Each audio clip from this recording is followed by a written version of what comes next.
My name is Marcus Lamar from the Mark My Word Show. Joining me today is a very special guest, Mr. Branden Falco of the Falco Takeaway Podcast. He's available on all major streaming platforms, Instagram, Facebook, and YouTube.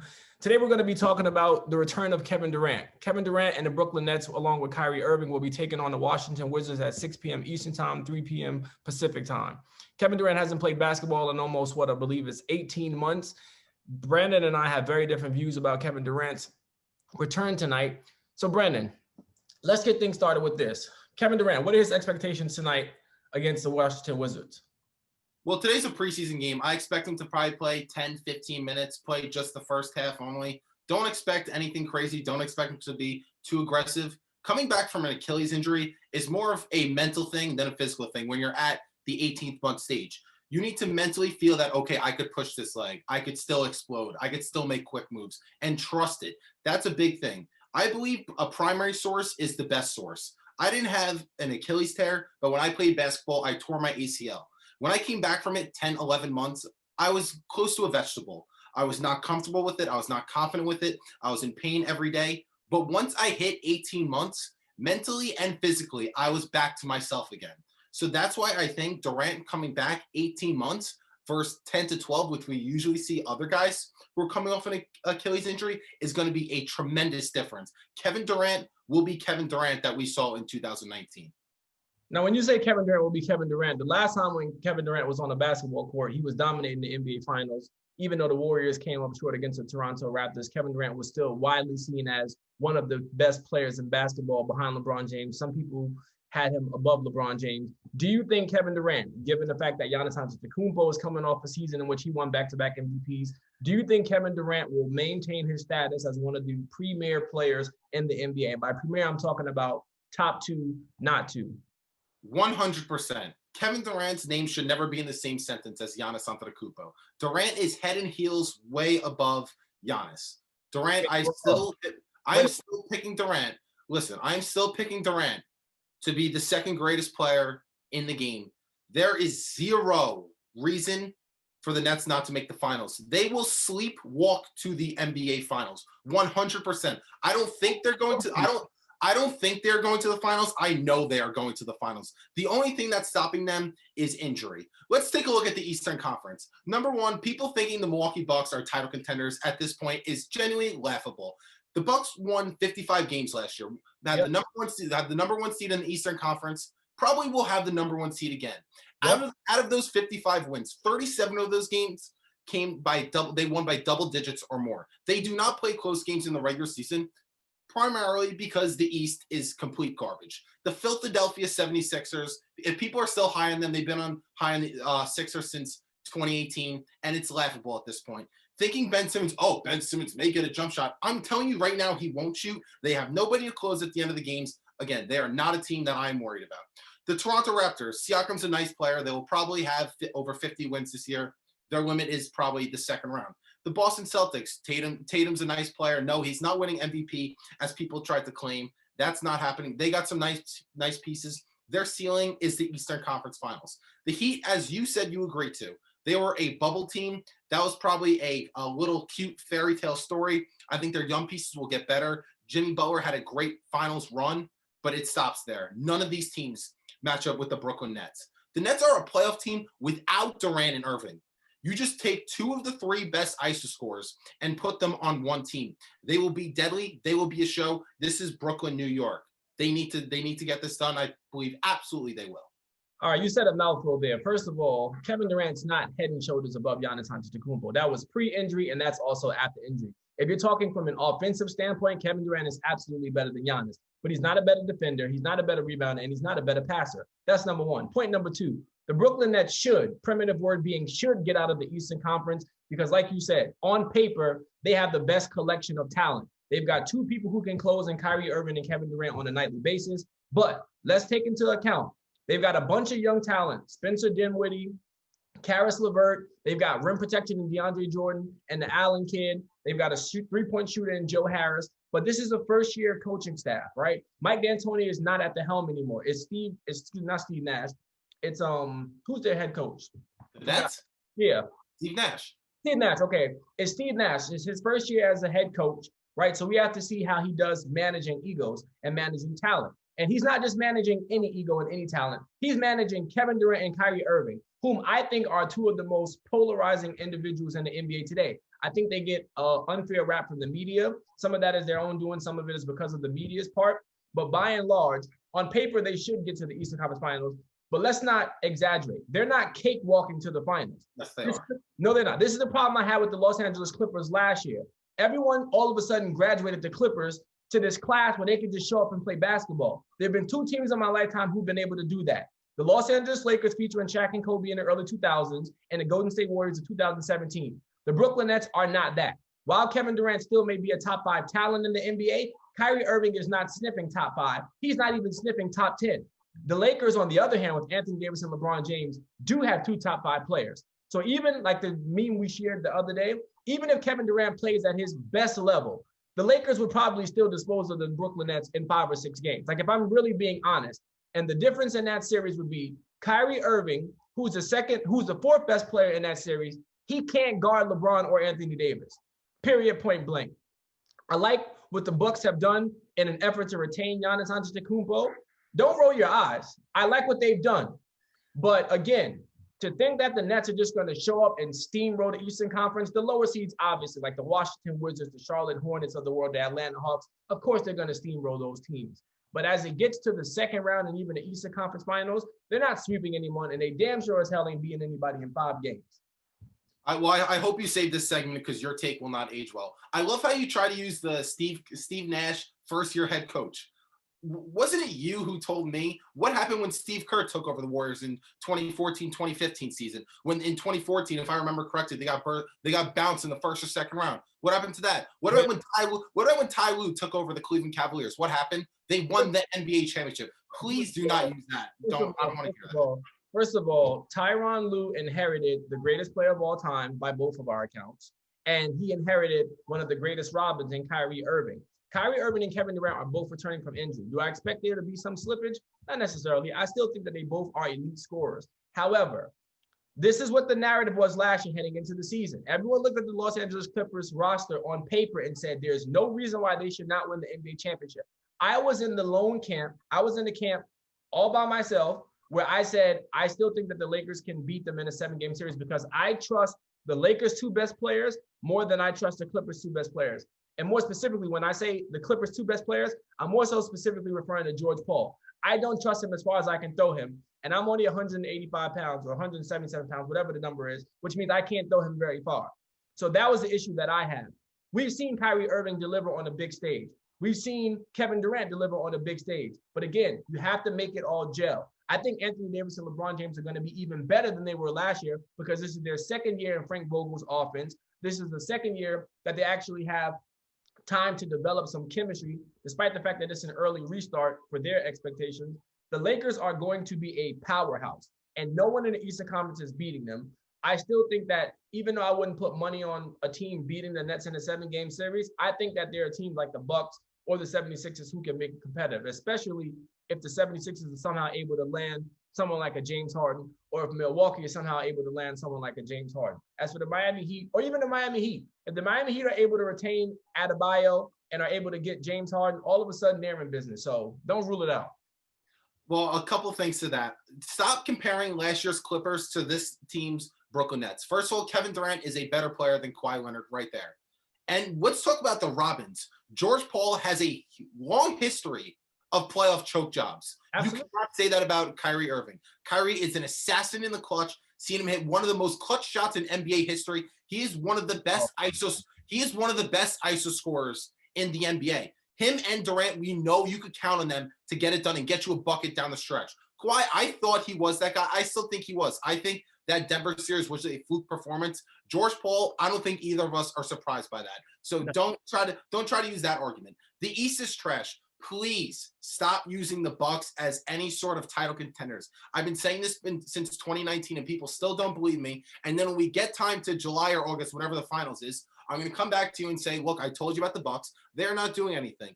They have nobody you could give the ball to and say, take me there. Who's going to get a bucket? It's not Giannis. We've seen it time and time again. He can't shoot. He can't play in the post. So I don't know where this greatness that he displays in the regular season translates to the postseason. Let's take you down memory lane and let's look at the 2020 playoffs against the Heat. They were up 96-95 against the Heat with 6 minutes left. Giannis goes 0 for 1 for the rest of the game. Is that a closer? No, he's not. The Bucks lose that game. What about in game 2? They have a 4 to 5 minute stretch where the Bucks do not score a single point. This is under the back-to-back MVP's watch. Game 3, they have a 12-point lead entering the fourth quarter. What happens? They get blown out 40-13 in the fourth quarter. This is your back-to-back MVP that is not held to the same standards as we've held other MVPs in the past. So please stop using the Bucks as any sort of title contenders because they are not. They will probably finish this year with the best record in the Eastern Conference. Giannis may win his 3rd consecutive MVP, which is in a class by himself alongside the great Larry Bird, and they will probably get bounced in the second round. Second round. Oh, interesting. So based on what I'm hearing, since you're so high on the Nets, you expect them to win the championship. I just think I'm not going to sit here and try to make the claim that they will beat the Lakers. They can. Would I pick them? No. They will get through the Eastern Conference if they are healthy in 15 games. Anything more than 15 games, I will be very surprised. The East sucks. I don't know how else to say it. If there's a nicer word, they're saying not as good. But the Lakers, I think they can push the Lakers 6 or 7 games. Would I put my money for the Nets to beat the Lakers? Absolutely not. There's nobody in the country or in the world who would want a 7-game series with the Brooklyn Nets and the Los Angeles Lakers in the NBA Finals more than you and I.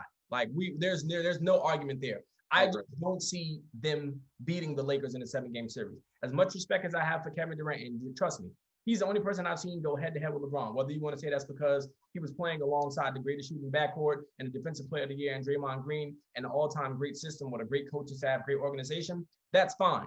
But at the end of the day, Kyrie Irving is the issue that I have because, again, when push comes to shove, he can't guard the Lakers' 2 best players in critical moments. He's too small. Like, that's just the nature of the beast. Now, what I will say is this.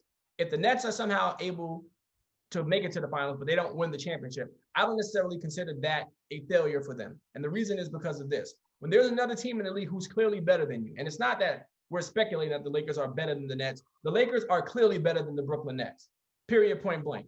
The reason I know that is because anytime the history of the NBA has taught us, anytime you have 2 elite talents, you know this. When you have 2 elite talents or 2 MVP caliber candidates, which LeBron and Anthony Davis are, you are more than likely going to win the championship, and not just one championship, but multiple championships. We've seen it with Steph Curry and Kevin Durant.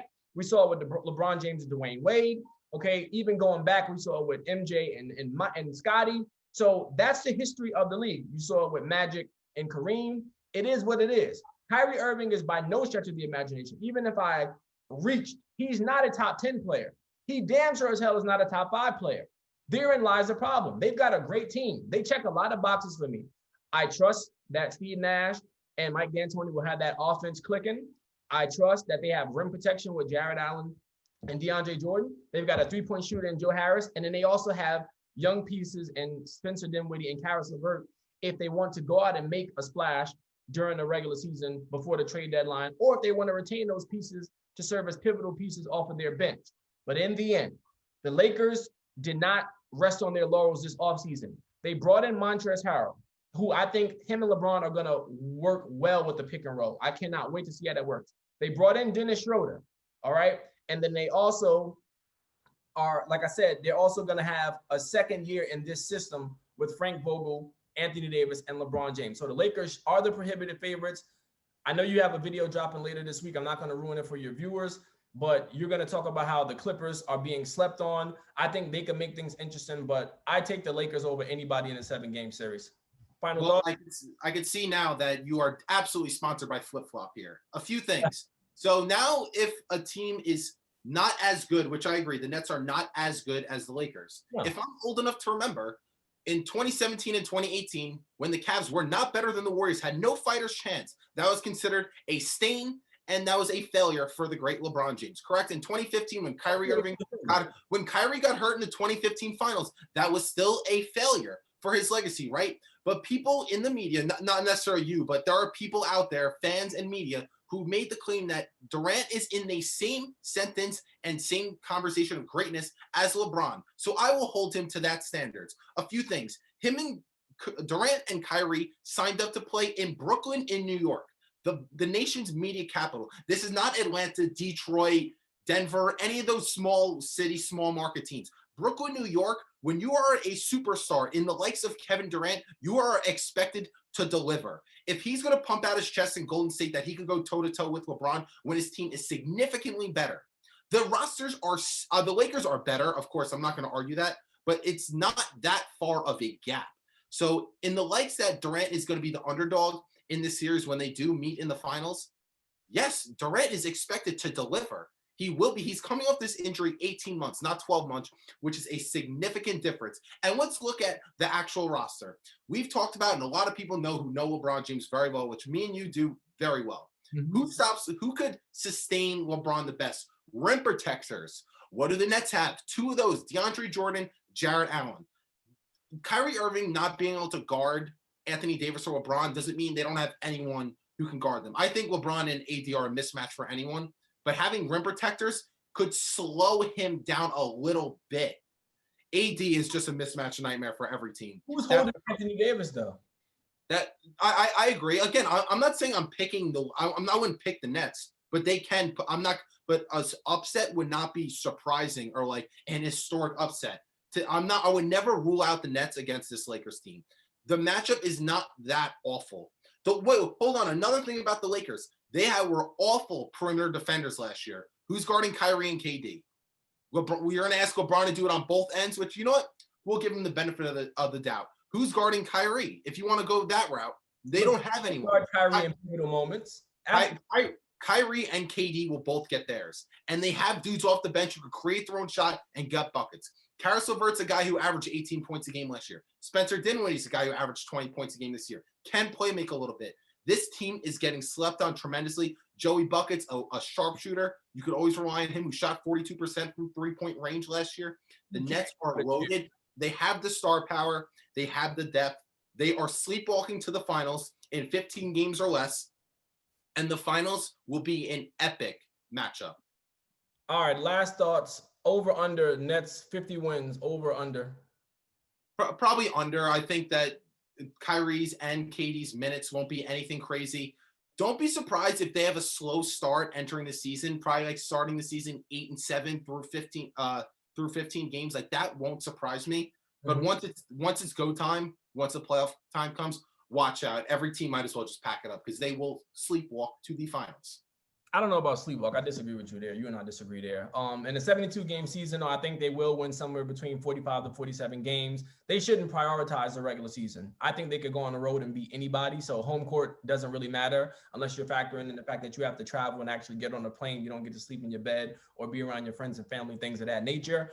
But like you said, the Nets should be favored to come out of the East, but the Clippers were favored to come out of the West, and we saw how that ended. So just remember, the games have to be played, right? Games have to be played. But Brooklyn Nets, Los Angeles Lakers finals would be an epic matchup. Just given the storylines, LeBron versus KD. All right, Kyrie, LeBron used to be former teammates. Kyrie and LeBron have been exchanging jabs at each other or going back and forth for the better part of the last three years since they've been separated from one another. So that series would be epic. It would be great for the NBA, who are coming off of a lackluster finals given the whole coronavirus thing, social injustice, and the whole bubble situation. This finals, even though it featured LeBron, wasn't particularly great to watch. I thought the series would be over relatively quickly, but it wasn't. So hopefully this year we can get some fans back in arenas and we can get the two best teams in the East and the West to do battle. Branden, I appreciate you for coming on my show. I'm looking forward to hearing your video this week about the Los Angeles Clippers. If you want to take this time to promote yourself, where can people find you or listen to your content?